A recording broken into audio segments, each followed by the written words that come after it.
¿cómo están ustedes? Bienvenidos a un nuevo capítulo de Hablemos de Justicia, este programa del canal de televisión del Poder Judicial que se graba directamente desde el Salón de Honor de la Corte Suprema.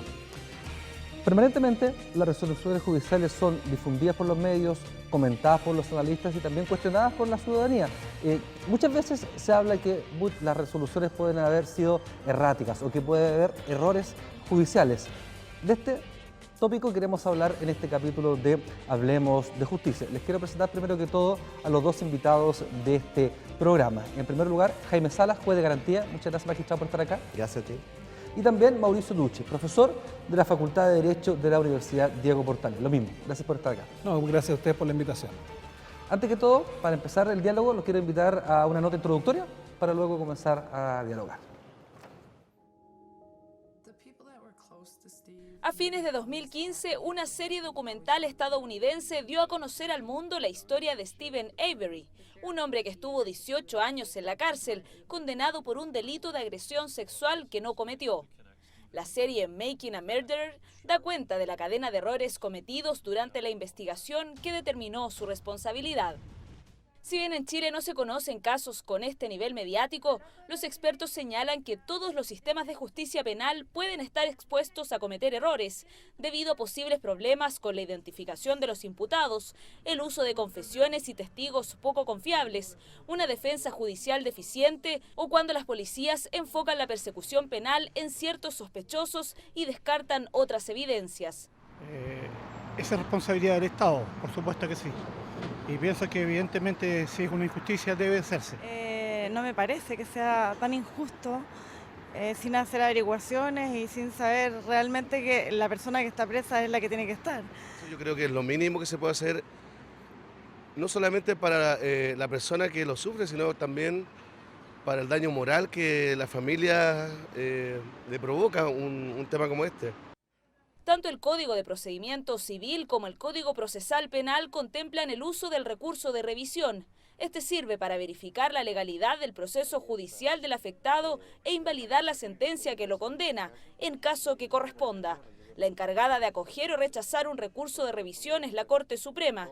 Entre 2007 y 2013, 470 recursos de este tipo ingresaron al máximo tribunal, de los cuales 44 fueron acogidos. Si la Corte Suprema decide poner término a la sentencia, la persona afectada puede solicitar una indemnización. En la mayoría de los casos, el pago solo logra concretarse si se comprueba que la sentencia fue injustificada.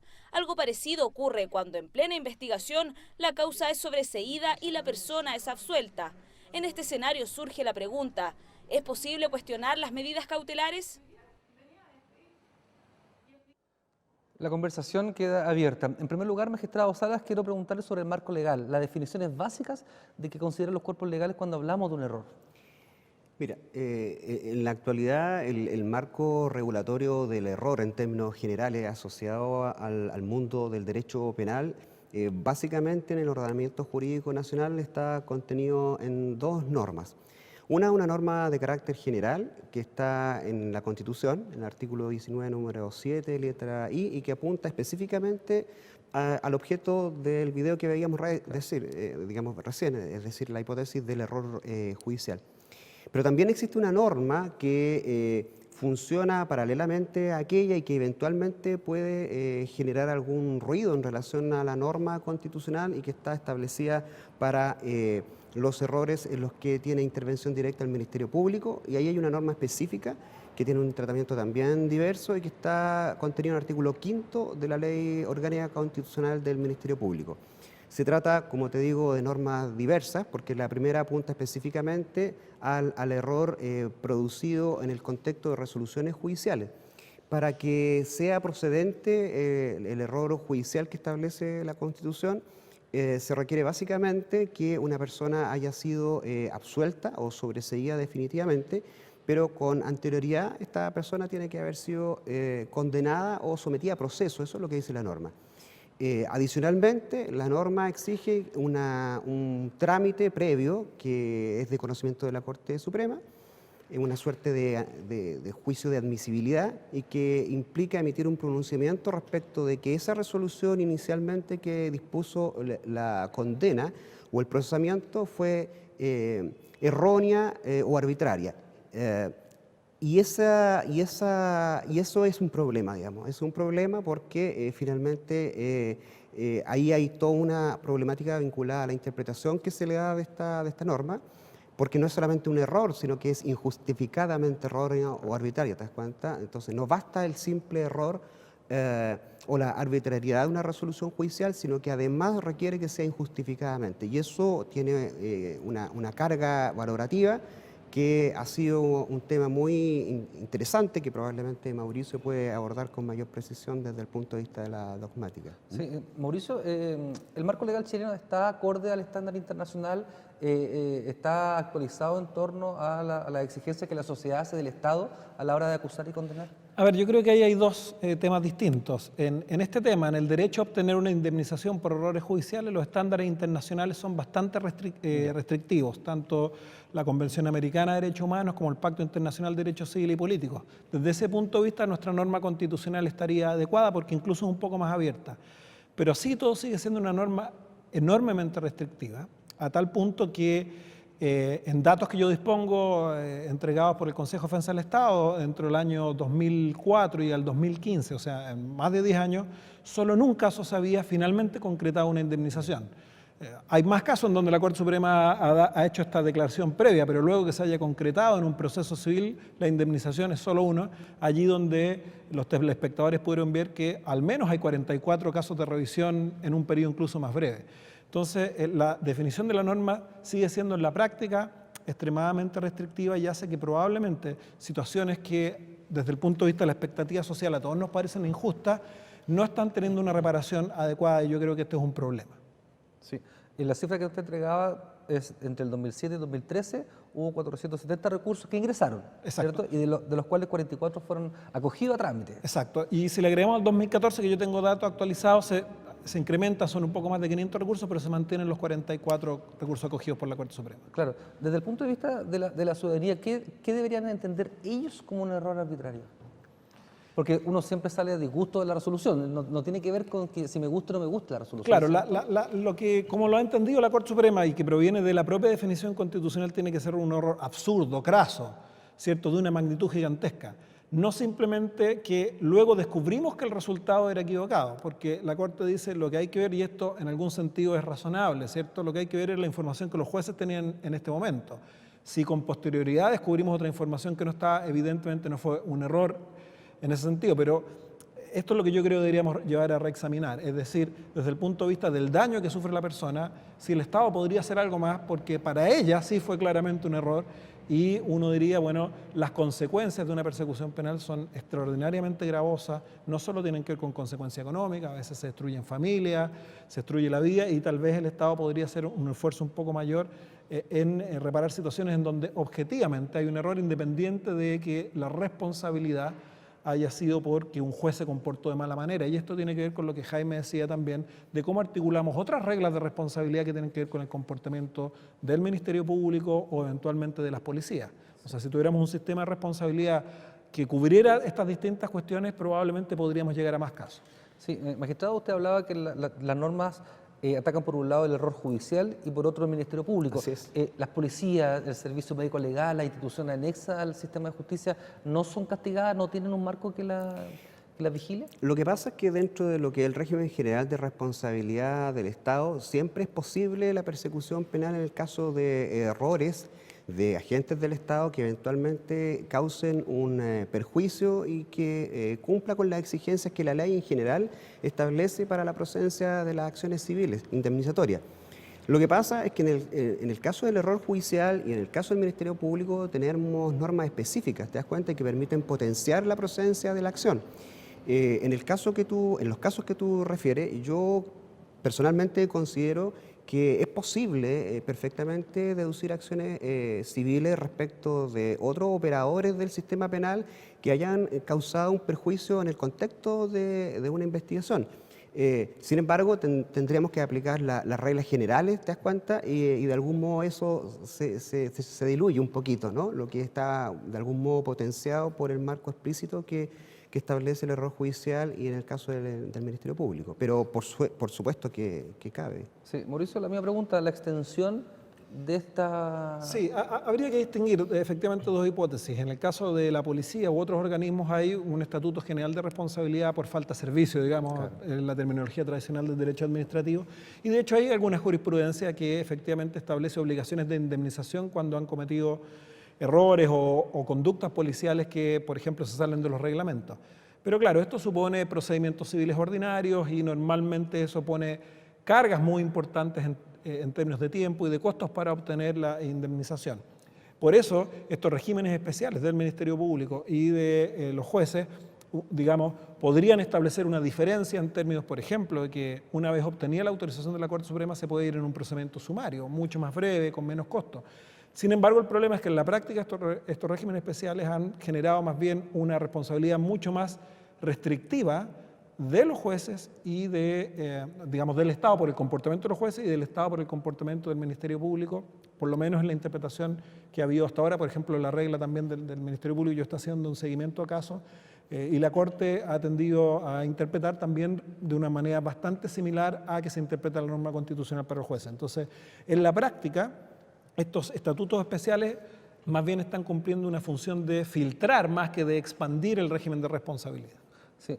Quiero achicar un poquito la discusión, primero con Mauricio. Cuando hablamos de este error grueso, grosero, ¿podemos dar, no sé si algún ejemplo de alguna causa? Sí, pero por lo menos un ejemplo hipotético de cuándo podría haber un error de esa magnitud. Porque cuando hay, por ejemplo, un problema de valoración de prueba, tiene unos recursos que van por otro lado, que no tienen que ver con el error en sí mismo, sino la revisión de la decisión. No sé cómo la ciudadanía podría entender cuando hablamos de este tipo de errores. Bueno, hay un caso tal vez que se me viene a la memoria muy rápidamente, es uno en el que la persona que fue condenada no había sido quien había cometido el delito porque alguien había suplantado su identidad, ¿cierto? Y el juez no había verificado mínimamente que el nombre, ¿cierto?, que daba esta persona correspondiera con quien era efectivamente. Esto es un caso, fíjate, relativamente frecuente en Chile. De los 44 recursos de revisión aprobados en este periodo, 36 son por este problema de suplantación de identidad, que básicamente me detienen y yo digo un nombre y digo un root que no corresponde al mío, me lo aprendí o he falsificado uno. Ahí hay un problema más o menos evidente. Muchas veces este problema tiene que ver con las policías, con el Ministerio Público, pero hay un caso donde la Corte dijo, mire, aquí había una responsabilidad muy fuerte del juez. El sistema tuvo que haber previsto que estábamos condenando a alguien que no era efectivamente quien había cometido el delito. Pero como puedes ver, este es un error grueso, a pesar de que se repite, y como digo, hay muchos casos de esto, es un error extremadamente grueso, grosero, que probablemente no tiene que ver con la dinámica más habitual de funcionamiento del sistema, donde uno podría, tal vez, si abre un poco la caja de Pandora, encontrarse con otras situaciones. Mucho más, claro. ¿Qué pasa cuando hay un error? En el caso, por ejemplo, de las policías con un testimonio que está fuera del derecho, de los derechos constitucionales, o cuando hay pericias mal hechas, me da la sensación de que tiene una vía distinta de claro, recursos. Es un poco el problema que planteaba Mauricio recién. En general, el criterio que ha tenido la Corte Suprema es que lo que obedece a la ponderación de los medios de prueba que se generan en el contexto de un juicio no están cubiertos por la hipótesis del error judicial y más bien lo que se sancionaría en la norma constitucional son situaciones similares a las que se planteaba recién. Y eso es, yo diría, el problema histórico que había tenido la interpretación de la norma constitucional hasta este momento. Entonces, salvo que operara una hipótesis de revisión por la existencia de una prueba manifiestamente falsa, y en base a esa prueba se estableció finalmente la sanción respecto al imputado, que es una de las hipótesis que prevé el recurso de revisión del Código Procesal Penal, y que cabe automáticamente la posibilidad de discutir respecto de la indemnización. Yo tengo la intuición de que esos casos en general tienden a no quedar cubiertos por la norma indemnizatoria. Perfecto. Los quiero, para seguir conversando, los quiero invitar a una cápsula que se llama Los datos claves de este tema. En promedio ingresan 67 recursos de revisión cada año a la Corte Suprema. 8 de cada 10 personas que presenta este tipo de recursos son hombres. Durante el último trimestre fueron dictadas 3.382 sentencias absolutorias, correspondientes al 1,73% de las salidas no judiciales. Por lo que hemos conversado, el error judicial tiene que ver con condenas mal dictadas, ¿cierto? No con la absolución.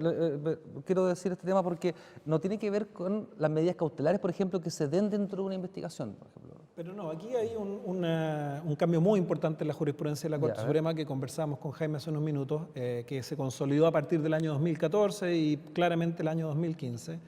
Hasta esa época la Corte había entendido que una persona que había sido objeto de una medida cautelar como la prisión preventiva y que luego era absuelta no tenía derecho a obtener la indemnización porque la norma constitucional habla de quien hubiera sido sometido a proceso. Claro. Y se entendía que esto hacía alusión a una institución del sistema antiguo procesal penal.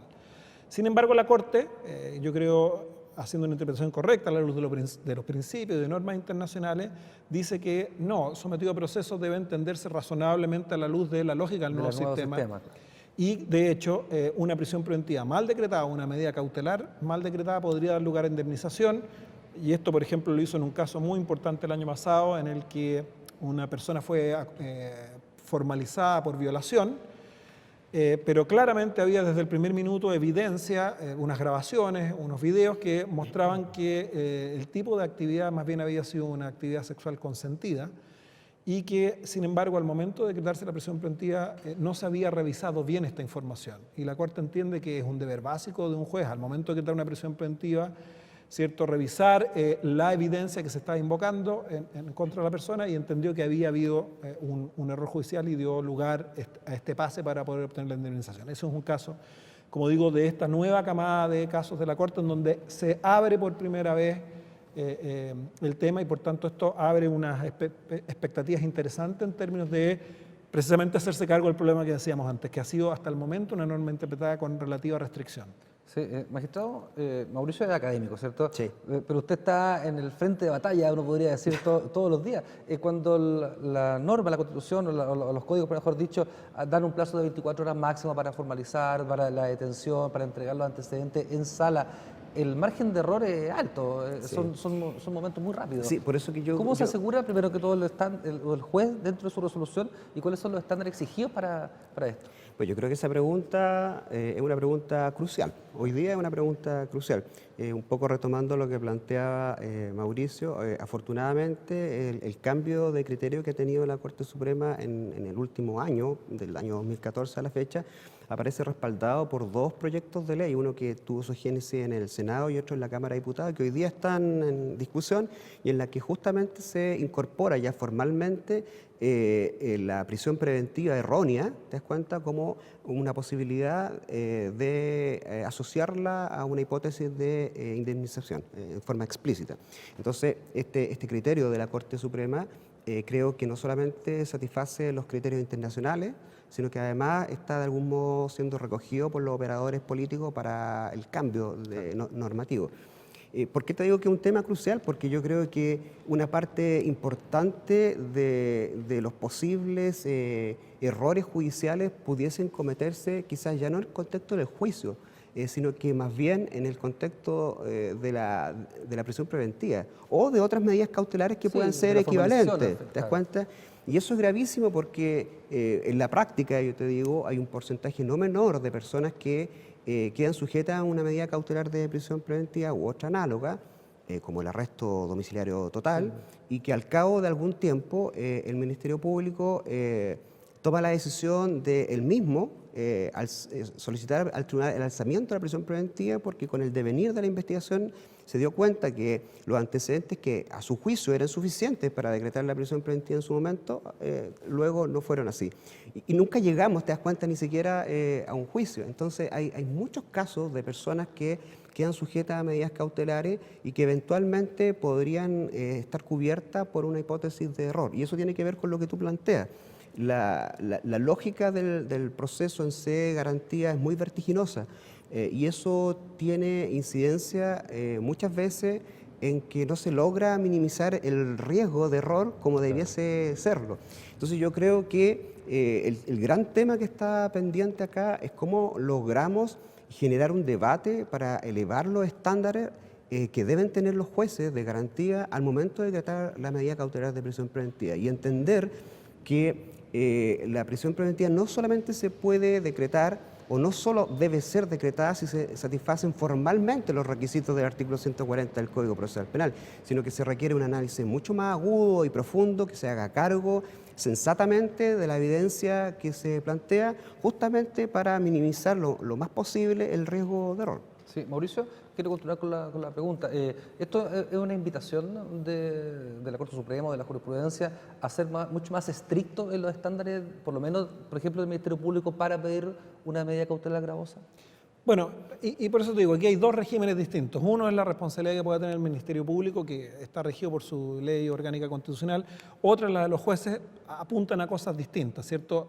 Y respecto a los jueces, esto viene reforzado más, creo yo, por el tema de que Chile fue objeto de una condena internacional hace no mucho, en el caso Norín Catrimán, en la cual uno de los temas que precisamente la Corte Interamericana consideró que no estábamos satisfaciendo estándares eran los niveles de fundamentación con la cual se estaban adoptando decisiones de prisión preventiva.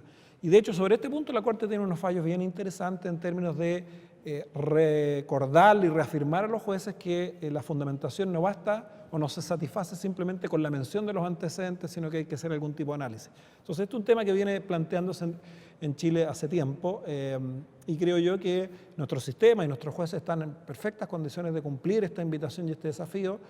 Simplemente hay que tenerlo más presente, hay que estar un poco más sensibilizado a veces de las consecuencias que tienen estas decisiones, que a veces son tan o más gravosas que una condena errónea. Obvio. ¿Y el Ministerio Público, por ejemplo? Estábamos hablando recién de los jueces. Pero absolutamente. El Ministerio Público también tiene que preocuparse de esto. Yo creo que en Chile en general, como no hemos tenido un caso como el de Steven Avery, que salía en la introducción, tal vez no hemos puesto este tema en el tapete de la discusión, pero como yo he hecho investigación sobre los casos de revisión, hay casos bastante graves y por tanto yo creo que llegó el momento de un poco que todas las instituciones pongamos y los académicos nos pongamos a conversar dónde están nuestras zonas de riesgo. Y es evidente que en todas las instituciones hay zonas de riesgo en donde podemos prevenir. Pretender que no se cometan errores, ningún error es imposible, ningún sistema de justicia criminal no va a cometer ningún error. Pero sí lo que puede razonablemente hacer un Ministerio Público, Poder Judicial, las policías es identificar estas áreas donde están cometiendo, donde podríamos mejorar más y minimizar la posibilidad de error. Y esto yo creo que todavía tenemos un espacio grande por trabajar. Perfecto. Los quiero invitar a la pregunta ciudadana. Salimos a la calle y le hacemos consultas sobre el tema que estamos hablando en este programa. Los invito a ver la primera pregunta. Tengo un amigo que salió absuelto de un delito de violación, pero sigue saliendo en las noticias de internet. ¿Puede pedir asesoría para que quiten la información? Bueno, aquí hay dos preguntas dentro de una, o sea, un caso de violación formalizado, obviamente, con alguna medida cautelar y que después terminó absuelto en un juicio oral. Eso por una parte, y lo otro es las publicaciones emanadas de esta noticia. Jaime, Mauricio. Sí, eso tengo la impresión de que es un tema paralelo, digamos, a lo que estamos discutiendo. Claro, sin duda que es posible. Ahora, entiendo que la normativa todavía no se ajusta suficientemente en nuestro ordenamiento jurídico, pero efectivamente es posible solicitar la eliminación, ¿te das cuenta?, de cierta referencia a nombre o noticia de los buscadores de Internet, que ese es el tema. O sea, si tú pones tu nombre en Google, ¿no?, te puede inmediatamente lanzar asociada a todas las noticias. Eso es posible, aunque no te elimina en la base universal de información de Internet las referencias a tu nombre, pero por lo menos en el buscador Google o Altavista o el que sea, tú puedes eliminar ese tema. Eso es posible de hacer.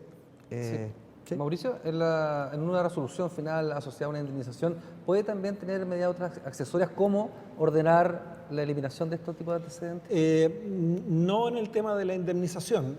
Para esto, que es el tema que se conoce como el derecho al olvido, claro, que ha estado muy de moda en el debate, hay una ley chilena, que es la Ley de Protección de Datos de la Vida Privada, que no resuelve con completa claridad este tipo de problemas, pero sí es una herramienta que se estaba empezando a utilizar, como Jaime dice, efectivamente, para que algunas personas obtengan eliminación de algún tipo de datos. Si creo no mal recuerdo, se menciona que el fiscal nacional creo que tuvo un caso que ganó y que pudo sacar esto. Pero evidentemente aquí probablemente tenemos un vacío en términos de la regulación más específica, porque el problema de las personas que han sido atrapadas por el sistema es un poquitito distinto al de la información general respecto de uno, y tiene otros límites. Hay mucho debate, por ejemplo, respecto de hasta dónde yo tengo derecho también a clausurar cierta información, porque también hay información que es de interés público, etcétera, etcétera. Entonces, probablemente es un tema donde tenemos que conversar un poquitito más como país en una regulación más específica.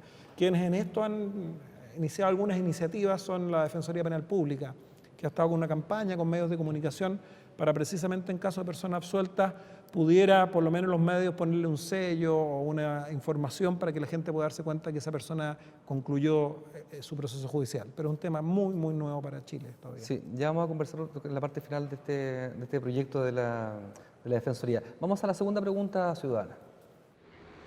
¿Existe un plazo específico para reclamar una indemnización desde que la persona sale en libertad? Quiero hablar ahora sobre el procedimiento. Fui absuelto o tuve esta condena errada, ¿qué hago? Se hablaba de la Corte Suprema, Sí. ¿Qué yo como ciudadano tengo que hacer?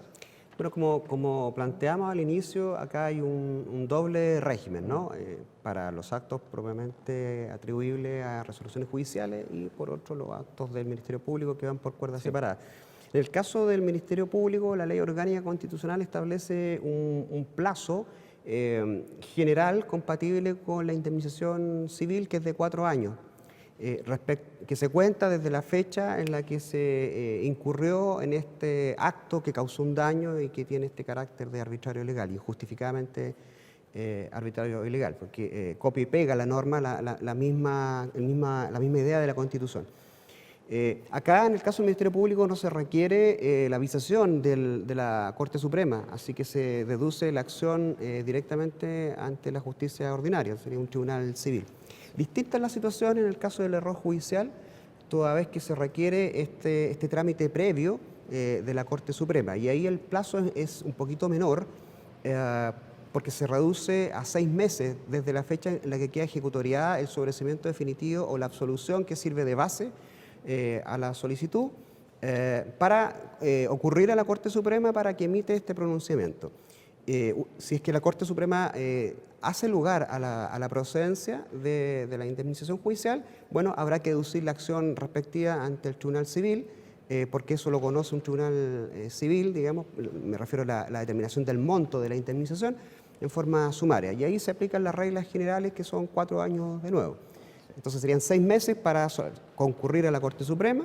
Hay algunos que dicen que ese no es un plazo de prescripción, sino un plazo de caducidad, ¿te das cuenta? Y que el verdadero plazo de prescripción sería aquel que tiene la persona cuando ya la Corte Suprema la avisó para ir al Tribunal Civil y poder, digamos, derechamente determinarse el monto del quantum de la indemnización. Mauricio, usted hablaba en el bloque anterior del proyecto Inocentes, que es el proyecto que lleva adelante la Defensoría Penal Pública. Falta mucha cultura en la sociedad para entender este fenómeno de cuáles son obviamente las sentencias que no me gustan y cuáles son efectivamente las que tienen un error grave por parte de algunos de los actores de... Sí, yo creo que sí, y además lamentablemente yo creo que el debate público en Chile en materia de sistema de justicia penal ha estado muy marcado en los últimos años por, yo diría, la preocupación por la seguridad pública y la seguridad ciudadana. Y eso más bien apunta a ponerle presión al sistema a procesar y a condenar más gente, digamos, y eso ha sido el gran debate, la gran preocupación. Estos días hemos estado sometidos a un gran debate a partir de hechos que han ocurrido graves en Valparaíso o la misma agenda corta de antidelincuencia. Sin embargo, hemos estado viendo muy poco cuál es la otra cara de la medalla. En la medida en que tú le metas más presión a un sistema de justicia criminal, fuerces más a la institución a lograr condena y a echarle para adelante más rápido, por ponerlo en términos simples, las probabilidades de error probablemente aumentan. Así que a mí no me extrañaría que tal vez en algunos años más nos despertemos y nos demos cuenta que tenemos una tasa de errores que es mucho más alta de lo que esperábamos, y esto es una situación muy grave. Así que yo creo que estamos en un momento muy preciso para poner esto otro, porque cuando también se conocen algunos de estos casos de errores graves, la gente se sensibiliza mucho. O sea, yo creo que todos tenemos instalado que tal vez la injusticia más grande que se puede cometer es que un inocente vaya preso. Entonces, me parece que en el debate público tenemos que poner esta otra cara a la moneda antes de legislar tan rápidamente en algunos temas, porque están muy íntimamente vinculados. No hay cómo. O sea, si yo le pongo más presión al sistema y logro más condena, algunas de ellas van a ser de personas inocentes. Esto está archi acreditado en la experiencia comparada. Conversamos durante estos últimos 20 minutos sobre el error judicial, conocimos más interpretaciones y definiciones de este sistema. Jaime Salas, juez de garantía, Mauricio Luche, académico de la Universidad Diego Portales. Muchas gracias por estar acá. Gracias a ustedes por la invitación. Sí, gracias también por la invitación. Por mi parte, nos reencontramos en un próximo capítulo de Hablemos de Justicia. Hasta pronto.